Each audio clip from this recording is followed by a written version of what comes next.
Hi everybody, I'm Justin. I'm Chris.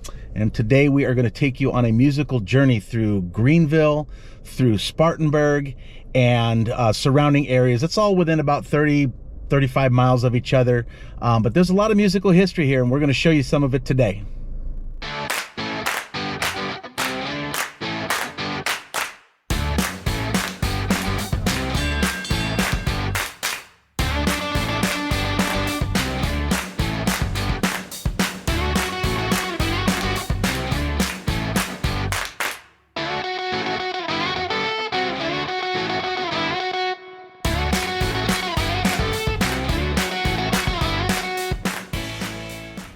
So our first stop here in Greenville is a place that was once the Greenville Memorial Auditorium. I'm going to turn the camera around here. This was a 7,500 seat arena that was built in 1958 and was imploded in 1997. How many seats? 7,500 seats. So you can fit 7,500 people here. And this was actually kind of a really cool auditorium. It hosted a lot of really good bands. I mean, going back to the 50s, like Chubby Checker, Beach Boys, Johnny Cash, the Jacksons played here. And then, you know, newer, well, not so new anymore, but Kiss, Prince, the Doobie Brothers, Rush, Run DMC. So the area that we're standing in right here looks to be probably the basement area. You can see part of the foundation here kind of goes all along the road. The street level is actually up there, so we're below street level here. But the reason why we came here today is because this actually has kind of a significant little story as far as history is concerned. Back in 1977, on October 19th, 1977, the band Lynyrd Skynyrd played at this arena, and they were the very next morning to fly into Louisiana to play another show, but unfortunately they did not make it there. They left the Greenville airport, which is actually the municipal airport, which isn't too far from here. They left the airport and were to head into, I believe it was Baton Rouge, Louisiana, but the plane had some malfunctions and it ended up crashing. So this is actually the last place that the original Lynyrd Skynyrd band played at before a few members of the band died in that plane crash. There was a lot of survivors. There were survivors in that plane crash, but the founding members of the band died. And so I don't know, it's kind of an interesting place. I kind of hate to see those old buildings get torn down, but you know, it is what it is. It became a part of the past, and they built practically right across the street a brand new arena, which is now called Bon Secours Arena. So that is where most of the main concerts now are in Greenville.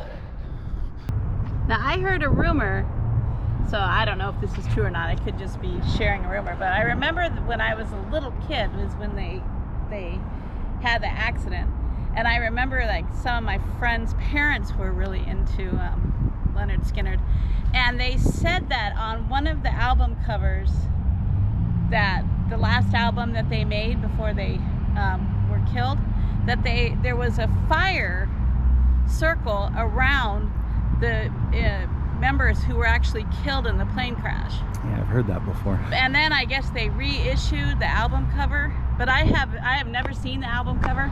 I have no idea if it's true or not. So if you know, maybe tell us, because I don't know. I just remember hearing that as a kid. Yeah. And thought it was really weird.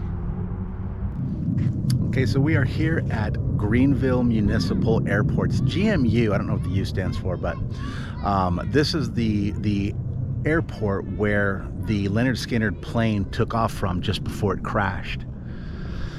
The plane was headed to Baton Rouge, Louisiana, but apparently the engines were faulty, and I guess it burned through fuel a lot faster than it was supposed to. They tried to make an emergency landing, but there wasn't any place for them to land safely.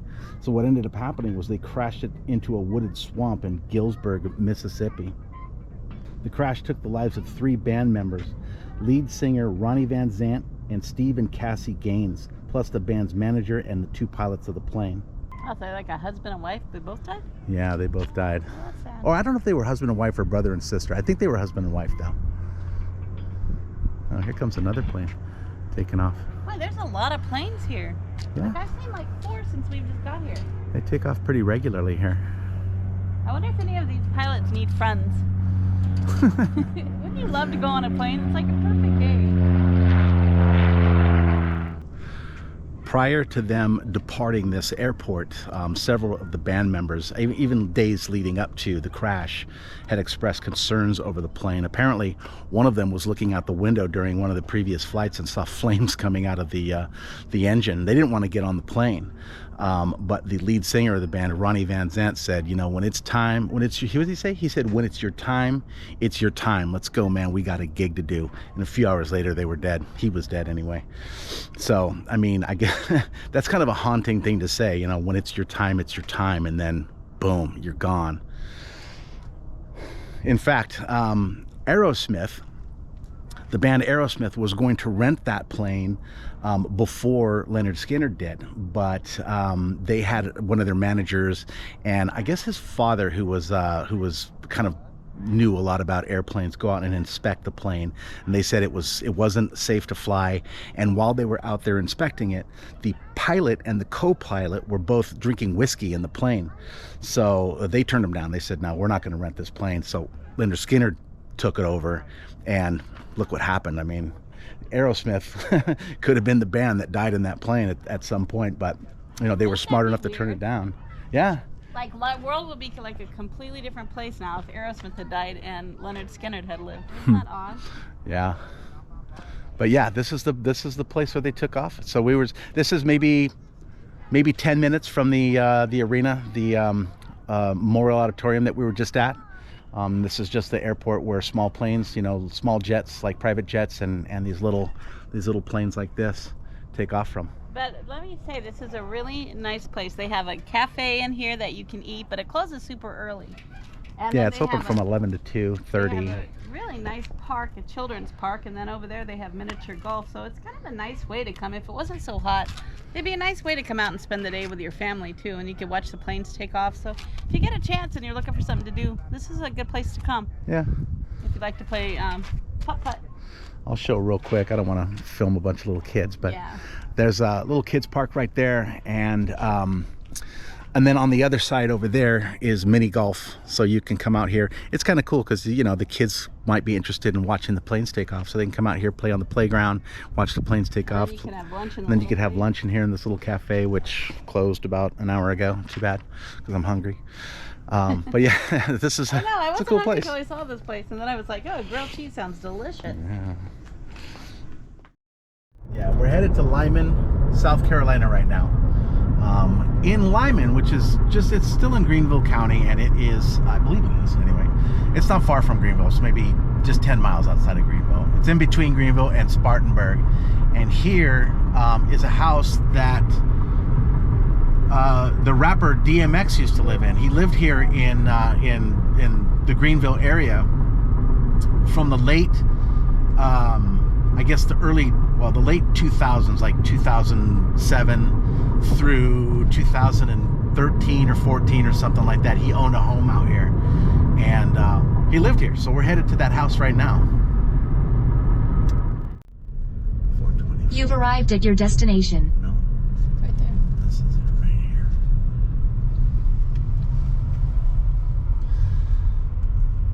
Wow, it's so unassuming, isn't it? It is.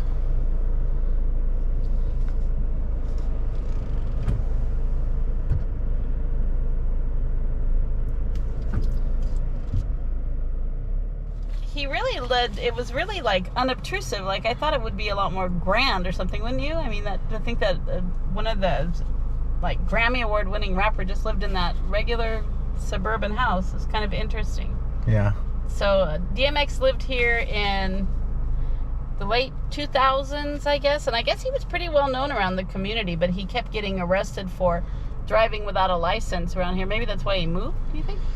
I don't know why he moved, but it was driving without a license. It was drug possessions, like pot and stuff like that he had on him, and It's just marijuana though, so. no insurance. Well, marijuana is illegal in South Carolina. Well, that's so stupid. Anyways, no insurance. And then also he got busted too for animal cruelty. So I don't know, it didn't go into specifics about what the animal cruelty was. I would imagine it was probably dog fighting or something like that. But you know, I typically wouldn't want to support somebody who does that sort of thing. But I guess he was born again in what, 2009? Yeah. He was born again in 2009, and once he was born again, you know, he stopped doing all of that stuff. So, you know, it was kind of, you know, I guess everybody deserves a second chance. So, you know, as long as he learned his lesson, he didn't do it anymore. I'm okay with it. But the interesting thing is that what I think is kind of cool is that he would do impromptu appearances around this area. Yeah. He would just go he didn't have bodyguards. He didn't have like a bunch of people surrounding him. He would just go into some of the local bars and he would just perform for the people there. He went into a bar in Greer. Maybe we should see if we can drive by it and see. And he performed there, and I guess it is on YouTube. And then he also performed in one off of Pelham Road, which is I don't know if it's there. It was called Croc's Nightclub, which is also, I guess it was on YouTube as well, that he did these impromptu performances that were pretty I guess he did a really good job, and everybody seemed to like him. And it's interesting that he just did that. I mean, this is such a small community, to think of it him just like fitting in, going to the bar, having a few drinks, and deciding to get up and perform. I think it would be really have been neat to have seen that. Yeah, and what the article was saying too was that he, you know, he didn't show up, you know, being this big star. He was just a regular guy in the bar. He didn't have bodyguards with him. He was just in there hanging out, and then would just do these performances, like in these local bars around Lyman, around Greer, which is very close to here. It's a little town, it's like a suburb type area of in Greenville. And yeah, I mean, that's kind of cool that he would come out and do that sort of thing. It said that he would go outside, and if there was kids outside, he'd hand them $20 bills. They can, you know, buy stuff. And that if he saw, like it said, if he saw people struggling with their groceries, he would help them, carry them upstairs, like to their apartment for them. He just sounded like just a pretty down to earth guy. It's really sad that he passed away too soon, and it seemed like he really was trying to get his life together. Yeah, and you know, I mean, aside from all of the things that he was getting in trouble for, you know, I mean, he had issues with addiction and that sort of thing, and ultimately that's what killed him in the end. But you know, other than those issues, like Chris was just saying, he seemed like a pretty decent guy all the way around. So this is the Riff Raff Bar and Grill, and I guess online there's some videos of DMX coming here, which is what, about 2 miles from his home? yeah, it's about 2 miles from where he lived. So it must have been pretty convenient for him to come here. And then I guess he did that Ain't No Sunshine, that Bill Withers song. Yeah.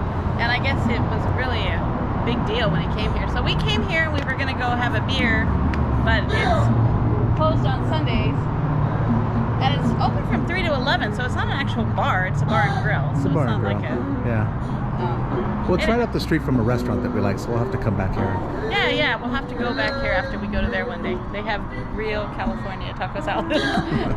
Anyway, this is kind of cool. This is where he came and walked, and right next to the gun store. Yeah, that's apropos. Let's put a bar right next to a gun store. And then a hearing aid place after you blow your ears out from the guns. So you go have a couple beers, then he buy a gun, and then he can't hear anymore. That's all right. In one. Convenient. One-stop shop.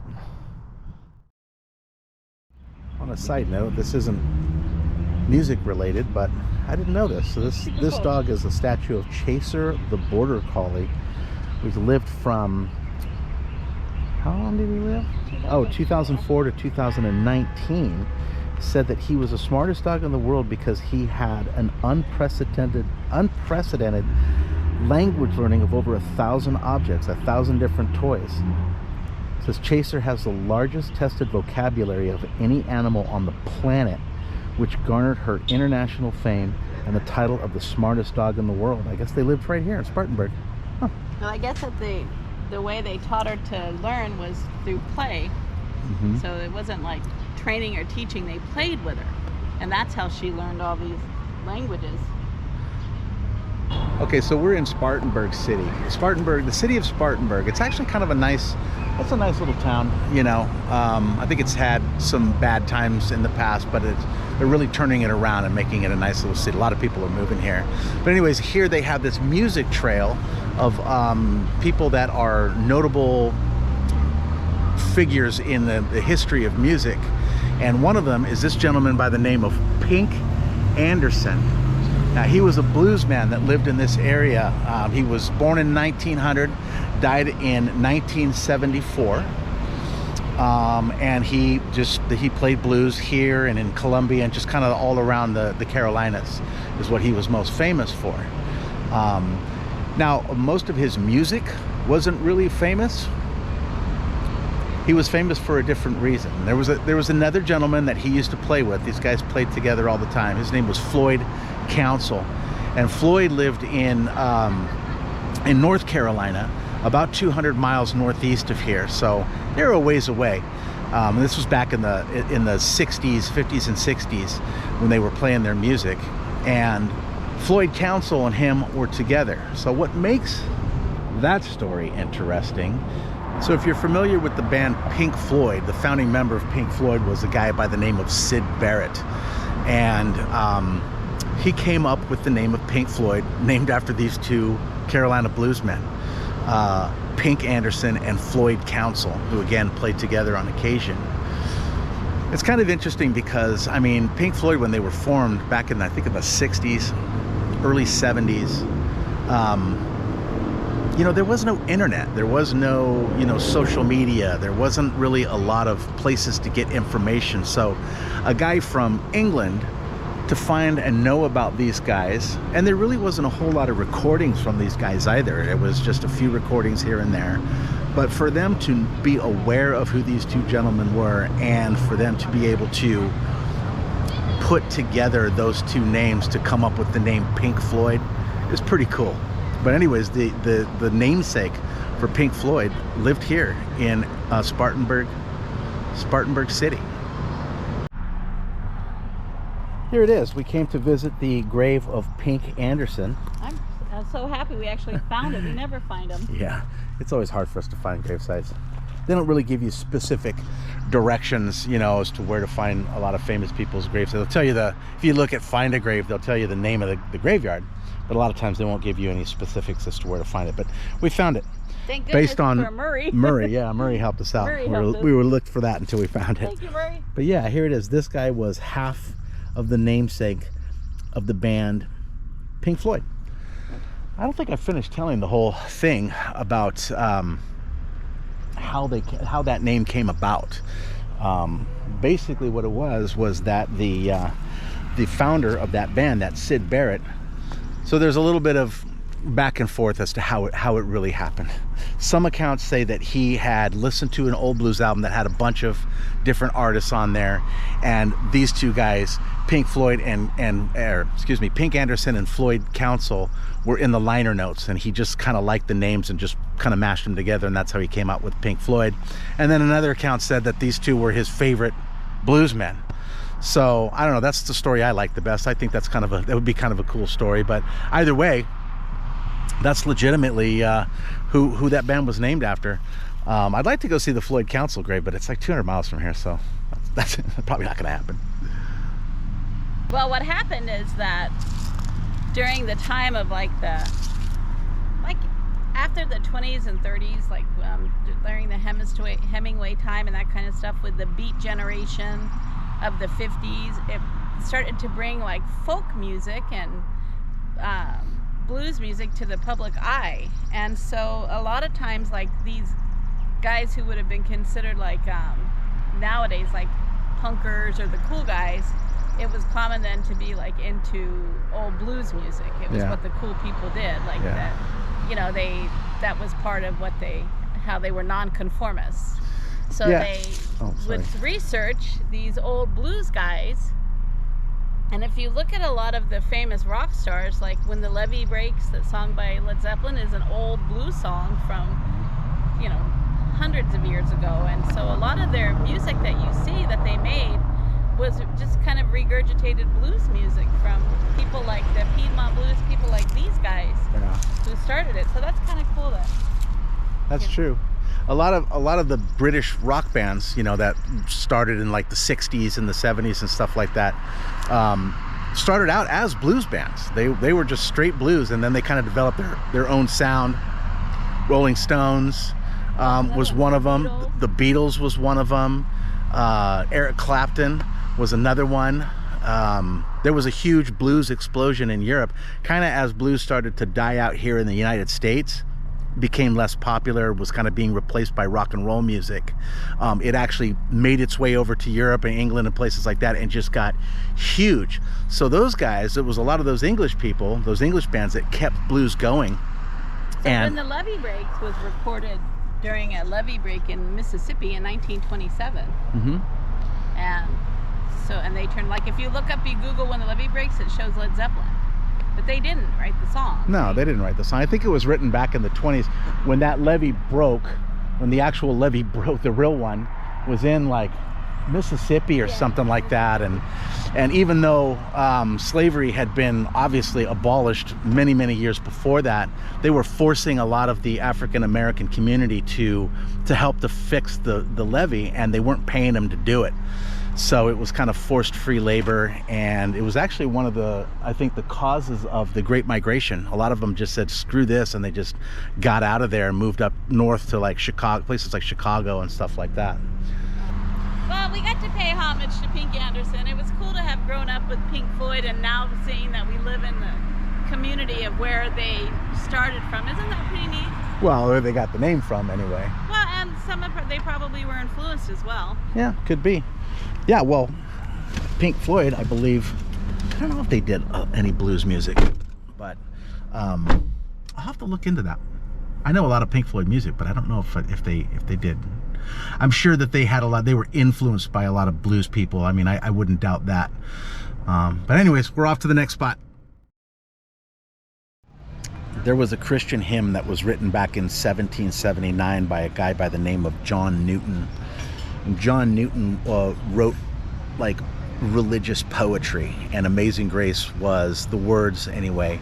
The poem of Amazing Grace was written by John Newton, again back in 1779. It didn't have any music to it at the time. It had been attempted to put the poet or the poem of Amazing Grace to a song called Harmony Grove, but the way the tune actually went, it didn't quite match up with the words. So that one never really took off. What William Singin Billy Walker did was he took that song, Harmony Grove, and he rearranged it so that it actually did fit the word, and he renamed the song New Britain. And he put that song together with the poem of Amazing Grace, and that is the song that everybody sings today. What a legacy, huh? Yeah. So while Mr. Walker didn't actually write the words, and he didn't write the whole of the tune that goes with it, he was the first person to actually put those two together. So Billy Walker created a tune book where he included several songs in there, all, you know, religious type of songs. And this was the first book where that song was ever included. And again, it's the one that is still heard and known today as Amazing Grace. The name of the book that he had written, this tune book, was called it's the Southern Harmony and Musical Companion, the Southern Harmony and Musical Companion. And that actually is also, kind of on a side note, if you've ever heard of the band the Black Crowes, that's the name of one of their albums, and it was taken from this particular songbook that included the original version of Amazing Grace. Another notable band that actually was founded and came out of Spartanburg was a band called the Marshal Tucker Band. It's like they were formed in Spartanburg in 1972. They had, the members were Toy Caldwell, Tommy Caldwell, George McCorkle, Paul Riddle, Jerry Eubanks, and Doug Gray. Three of those gentlemen have passed away and are buried here in Spartanburg. Toy Caldwell, George McCorkle, and who was the other one? Tommy Caldwell. Those are the three that had passed away and are buried here. They had some big hits back in the 70s with Can't You See, Fire on the Mountain, Heard It in a Love Song, They're a big famous band, and they in fact they just did a big concert here. What was it, about 2 weeks ago? Yeah, like right here, I think. And it was right here. They did this huge concert here, and I mean, it looked like, I saw pictures of it. It looked like thousands and thousands of people just showed up. It was a free show, so they're still playing around. Not with all the original members, but they are still a band, and they're playing around. We've come to another cemetery that's here in Spartanburg to visit some of the grave sites of the band members of Marshal Tucker that have passed away, and this is he's one of the founding members here, Toy Caldwell Jr. 1947 to 1993. He didn't live very long, did he? 67, 87. He wasn't even 40 years old. Oh, 47? Yeah, no. Yeah, you're right. 57, 67, 77, 87. Yeah, he was in his 40s. Here's the second grave site that we're visiting of the founding member of the Marshal Tucker Band. Thomas, he went by Tommy Caldwell. It's like he was a Marine. Died in 1980. He was born in 1949. So he was only, what, 31? Yeah, he was young. He was a young guy. I saw a reason that you put points on there. You put them on for, like, if you served with them, right? Yeah, it's a military thing. I think one coin might signify that you served with them, or that you were in, because it looks like he was a Marine. Like if you were a Marine, there's a nickel on there. Each coin signifies something, I believe. I was reading about that not too long ago. Yeah, so was I. Tell you, it's not a bad place to have as your final resting place. It's beautiful here. Yeah, this is a pretty cemetery. All right, well, after much searching, we've probably been here for about, what, 10, 15 minutes looking around. This one was a hard one. We're trying to line it up with the picture on Find a Grave, and it doesn't really line up. Though I don't know how this person was. Maybe they're using a wide-angle lens. I'm not sure. But anyways, here's George McCorkle. Died in 2007, founding member of the Marshal Tucker Band. Father, husband, friend, guitarist, and songwriter. Yeah, he didn't die that long ago. What, 14 years ago? 14, 15 years ago. And he was in the Navy. So all these guys have, I'm assuming from their age that they are probably drafted, wouldn't you? Because they were born Maybe. like in the 40s. Wouldn't that make them like in the 60s they'd be in their 20s? Yeah, they're all military men. The first two we visited, they were Marines, and this guy is a Navy guy. And he has pennies, not quarters and dimes, so I don't know what that means. Anyways, that's pretty cool. Woo, we did it. We found all three of them. We found 4 graves today, which we're usually not too successful in finding, but we were able to find them. Yeah, that was pretty cool. Find a Grave helps out considerably because it gives you like real pictures. Yeah. So. And we were looking all back in here. We were looking kind of over by where that tent is. I was across the road over there, kind of by where that tree is. And this is where the grave is. And that's where we were parked. We were parked like 30 feet away from it. But we were all way over there. Because of the way that picture is, this just doesn't line up with the way that picture is. Not exactly. Because with our points of reference were this statue here with the cross, and then that mausoleum kind of building in the background over there. You know, with them giving that free concert in Spartanburg, you think it would have sprouted like more of an interest to find out about the Marshal Tucker Band, and more people would want to come see where they were buried and, you know, pay their respects to them. But well, with the amount of people that showed up, I mean, that was like, there was a massive amount of people that came down there to watch them play. Yeah. I don't know. Very cool. Yeah. Are we done? Yep. It's time to go eat. This one was a little bit more kind of all over the place as far as like the music was concerned. You know, you did have the Marshal Tucker Band that was founded here. Then you had the guy with the Amazing Grace, and the fact that DMX lived in the area, and the Lynyrd Skynyrd thing where they played their last concert in Greenville. It's just kind of a hodgepodge of different historical points musically. So we enjoyed it. We hope you enjoyed it. What'd you think? Yeah, it was nice. It was a nice day to be outside. It was actually, it had been super hot here, so today was like not as hot as the other day, so it was a nice day to be outside. Yeah, it was a good day. It was a good day. It took us places we've never been before, so we're always looking for something new to look at. Yeah, it was a fun day. Don't forget to like and subscribe. We really appreciate you guys watching, and we'll see you in the next one. Bye. Thank you.